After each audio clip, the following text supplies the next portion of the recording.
Thank you, Liz. Today is an historic day. It is a crucial victory in the war against terrorism. I'd like to begin by applauding the men and women of the military for their courage and for their success. The American military is the best on the globe. I applaud President Obama and the two administrations that fought diligently on this just pursuit. This is a day of complex emotions, of jubilation and reflection. In one sense, joy, because a major threat is gone, a murderer is stopped, and justice is done. Reflection, because for all those who lived through the nightmare of 9/11, horrific images are refreshed. Reflection, because 9/11 changed us and changed our world, and the war against terrorism goes on. The threat of al-Qaeda did not die yesterday, and we must be ever vigilant. Al-Qaeda is a different type of enemy. It is a multi-headed beast. Al-Qaeda has franchises all over the globe. To that end, we have been working on alerting and coordinating all security and anti-terrorism operations in the state. That's what you heard from the Deputy Secretary, and we will continue to do just that. I remind all New Yorkers of the MTA campaign, which I think says it well. If you see something, say something. More today, more than in recent past.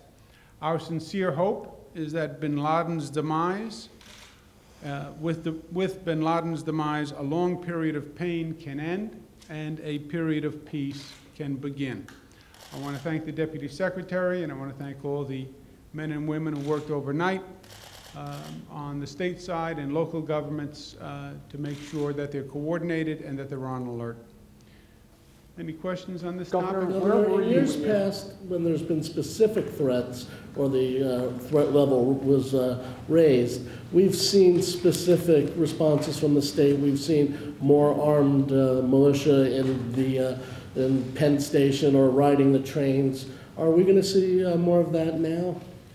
You know, I don't believe there is first, we don't have any credible evidence of a threat that we would be responding to. And under the new federal system, there has not been, the federal system hasn't raised the alert. Suffice it to say, without discussing specifics of what we're doing, we are on alert, we're coordinating, and we understand that this is not a time to take anything for granted. Governor, where were you when you heard the news last night? I was in the mansion. And who told you? I'm sorry? Who told you? I had first heard it from a member of the media, believe it or not. I then received a call from Homeland Security, Janet Napolitano. I'm sorry, without trying to press into an area that you shouldn't get into for security reasons, will people see something different, though, right now, 2 days ago? They will see an increased presence of personnel. I think that's fair to say. It would be at the usual places.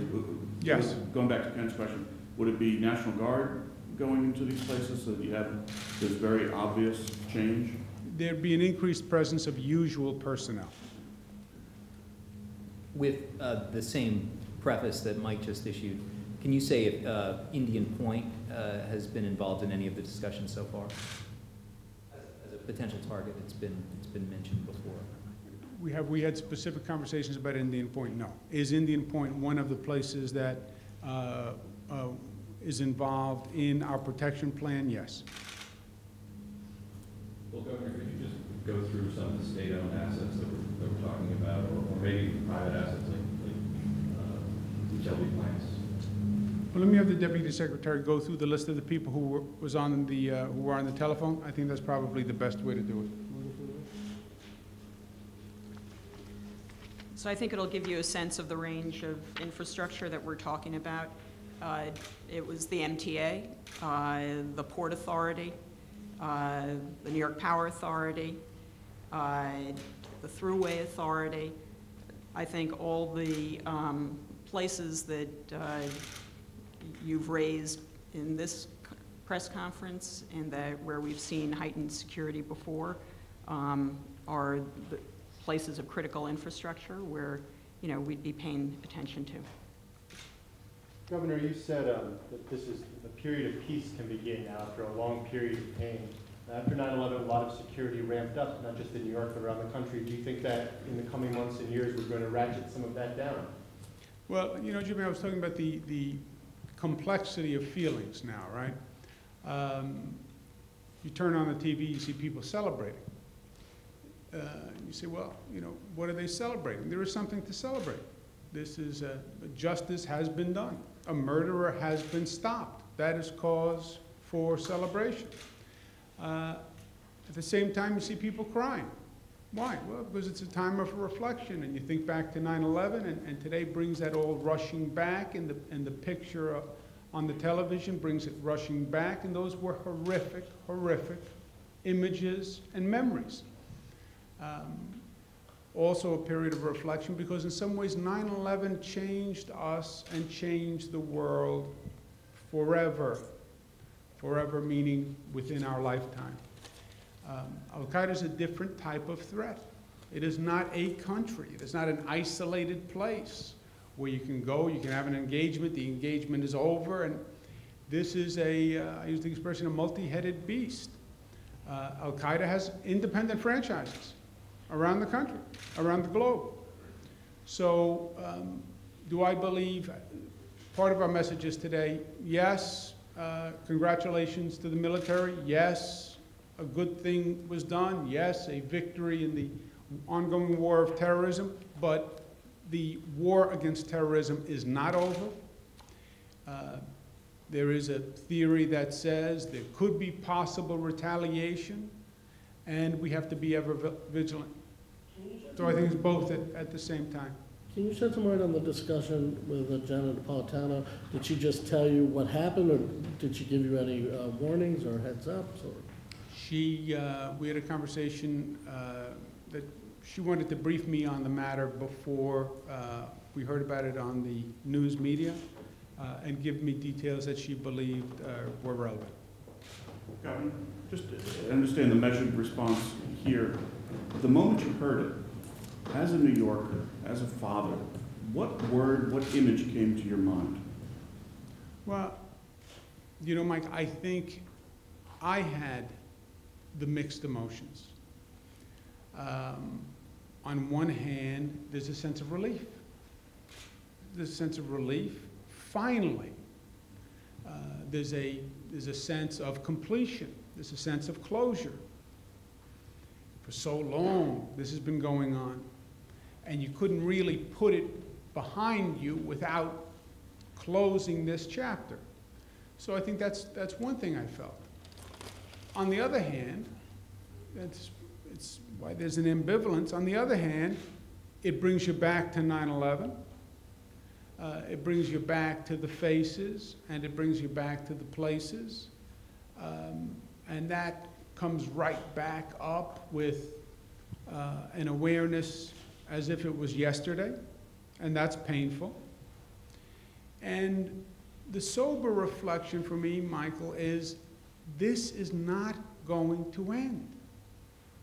Well, it's over now. Bin Laden is dead. No, something changed that day. And this war against terrorism is a different type of war.